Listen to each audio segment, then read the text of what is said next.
Un dog du Tibet pesant 82 kilos ressemblait à un ours.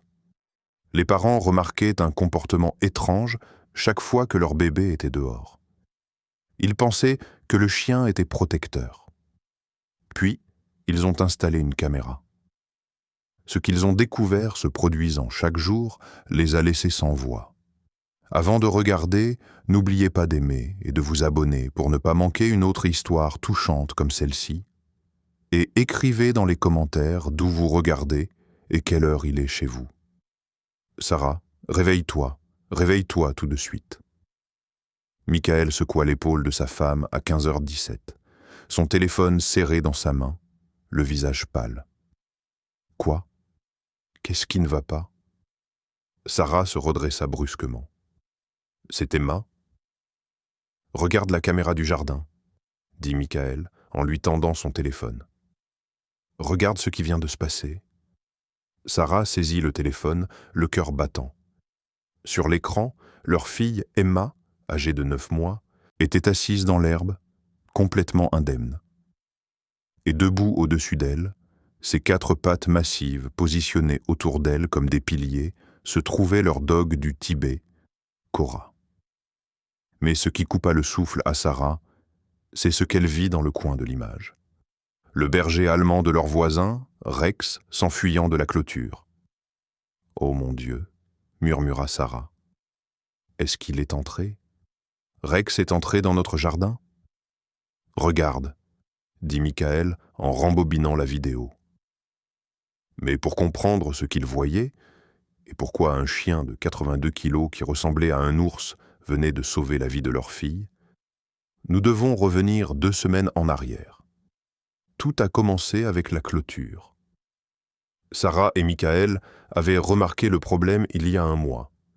Plusieurs planches de leur clôture de jardin étaient desserrées, créant des espaces. Pas assez grand pour une personne, mais potentiellement assez grand pour un chien déterminé. Le berger allemand, de leur voisin, Rex, était exactement ce genre de chien déterminé. Sarah l'avait vu faire les 100 pas le long de la clôture plusieurs fois, son attention fixée sur leur jardin. « Nous devons faire réparer ça, » dit Sarah. « J'ai appelé 3 entrepreneurs, » répondit Michael. « Le plus tôt que quelqu'un puisse venir, c'est dans 3 semaines. » Sarah regarda Emma, jouant dans son parc. Leur fille venait de commencer à ramper, son monde entier s'agrandissait de jour en jour. Peut-être qu'on devrait juste la garder à l'intérieur jusqu'à ce que ce soit réparé. Mais Cora, leur dog du Tibet, avait d'autres idées. Le chien était massif, 82 kilos de fourrure noire et brune épaisse, avec une crinière qui le faisait ressembler à un petit ours. Il l'avait adopté il y a 2 ans dans un refuge. C'est une race de gardiens, leur avait dit le coordinateur du refuge. Élevés pendant plus de 1000 ans au Tibet pour protéger les monastères, ce sont des penseurs indépendants.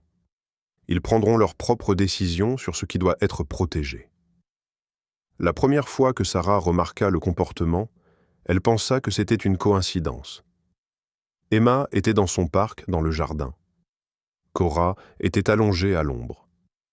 Mais au moment où Rex apparut à la clôture, aboyant, faisant les 100 pas, Cora se leva et se positionna entre le parc et la clôture. Son corps massif bloquait complètement la vue du berger allemand. Rex aboya 2 fois, puis s'éloigna. Cora retourna à l'ombre. « Bon chien », dit Sarah distraitement. Mais cela se reproduisit le lendemain. Et le jour suivant. Chaque fois que Rex apparaissait, Cora bougeait, se positionnant toujours comme une barrière, surveillant toujours jusqu'à ce que la menace passe. « Il la protège », observa Michael. « Je sais », dit Sarah.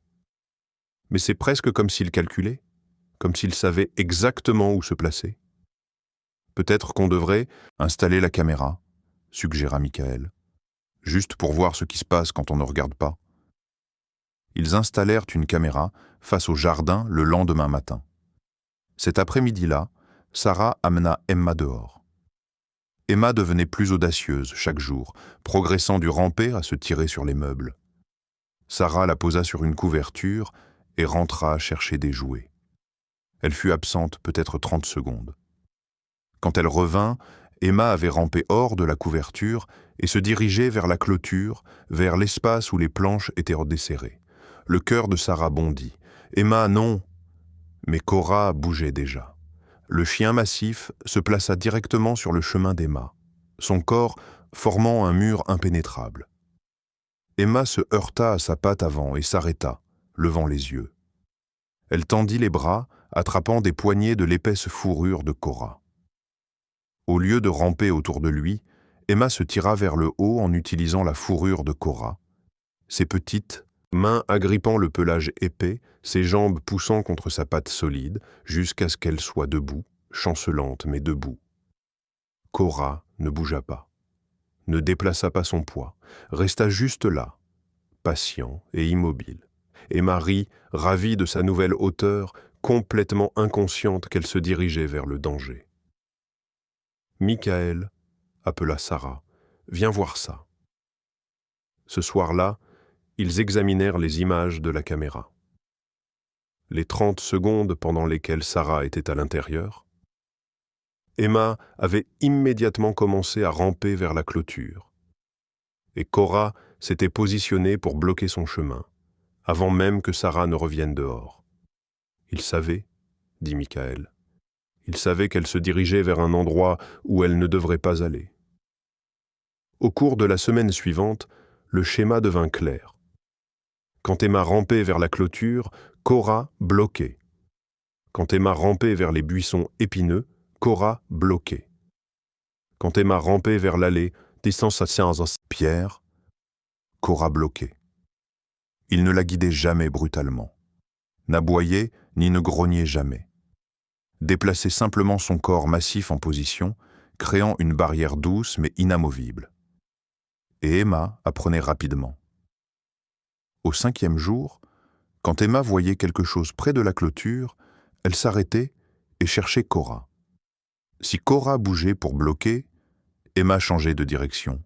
« Elle l'utilise comme guide », dit Michael en regardant les images.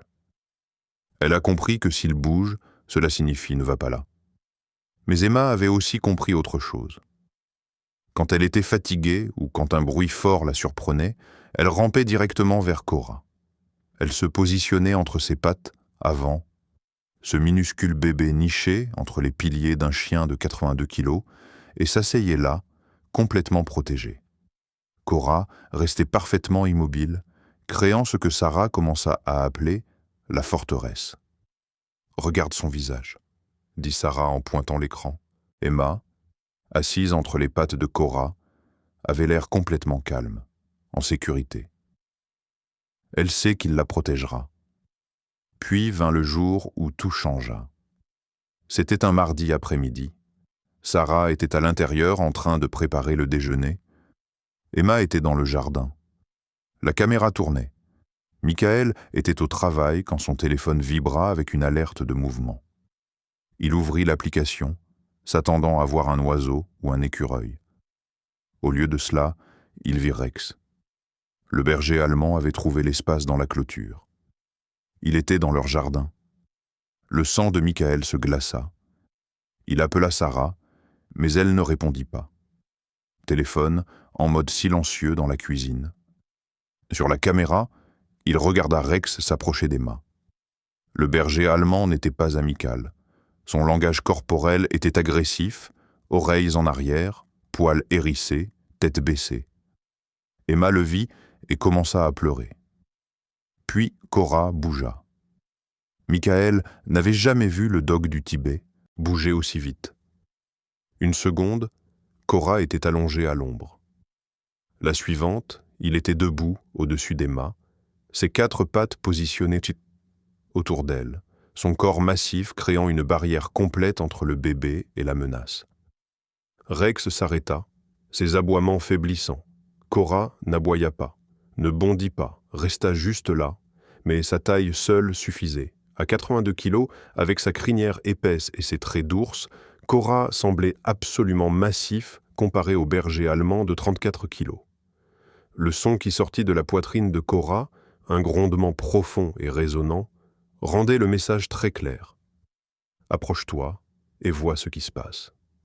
Rex fit un cercle, toujours en aboyant, essayant de trouver un angle. Cora tournait avec lui, gardant Emma complètement couverte. En dessous, Emma avait arrêté de pleurer. Elle avait attrapé les pattes avant de Cora, tenant sa fourrure, son visage pressé contre sa poitrine. Rex fit un autre cercle. Aboya plus fort. Cora ne bougea pas, ne réagit pas, resta juste là comme une montagne. Finalement, Rex abandonna.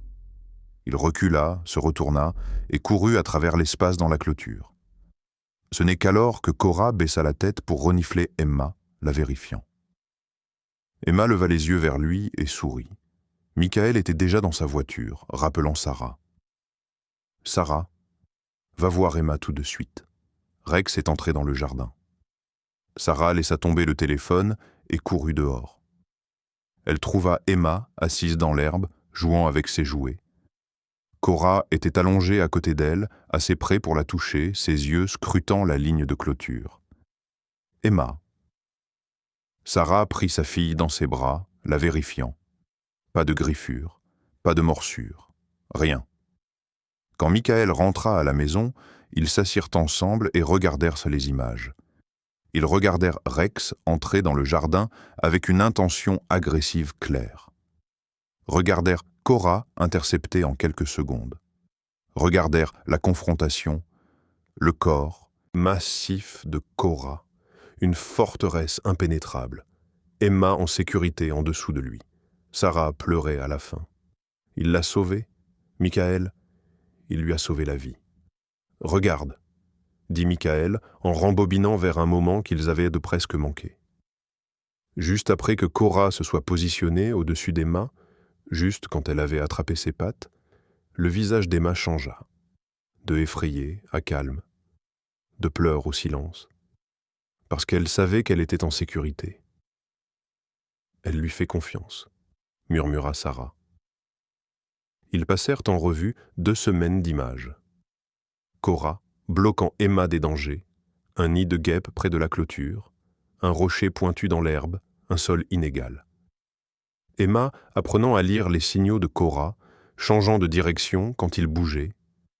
Emma utilisant Cora comme soutien pour se lever, comme abri quand elle avait peur, comme guide. « Il ne fait pas que la protéger, » dit Michael. Il lui enseigne. Il lui apprend à reconnaître le danger. Il lui apprend qu'elle a un endroit sûr quand elle a peur. L'entrepreneur vint 2 jours plus tard et répara la clôture. La propriétaire de Rex, horrifiée, renforça sa propre clôture. Mais le comportement d'Emma avait déjà changé. Maintenant, chaque fois que quelque chose la surprenait, un bruit fort, un étranger à la porte, elle rampait directement vers Cora. Elle se positionnait entre ses pattes, attrapait sa fourrure et attendait là jusqu'à ce qu'elle se sente en sécurité. Et Cora restait parfaitement immobile, patient et solide. La mère de Sarah rendit visite la semaine suivante. « Je n'ai jamais rien vu de tel », dit-elle en regardant Emma ramper vers Cora quand la sonnette retentit. Elle sait qu'il est son endroit sûr. Emma se tenait debout maintenant, utilisant l'épaisse fourrure de Cora pour se tirer vers le haut. Elle fit un signe de la main à sa grand-mère, ravie. Cora resta parfaitement immobile, patient comme toujours. « Les dogs du Tibet ont été élevés pendant plus de 1000 ans pour protéger, » dit Michael, « pour garder les choses, les plus précieuses sur leur territoire. » Il regarda Emma attraper affectueusement l'oreille de Cora, regarda la queue du chien massif bouger légèrement. Pour Cora, Emma n'est pas juste un bébé. Elle est la chose la plus importante dans son monde. Et il s'est donné pour mission non seulement de la protéger, mais de lui apprendre à rester en sécurité. Avez-vous aimé cette histoire? Croyez-vous qu'un chien peut réellement sauver un bébé d'un danger comme celui-ci? Oui ou non? Faites-le nous savoir dans les commentaires ci-dessous. Si vous avez aimé l'histoire, abonnez-vous à cette chaîne et laissez un like. Merci beaucoup d'avoir écouté. À bientôt dans la prochaine vidéo. Passez une excellente journée.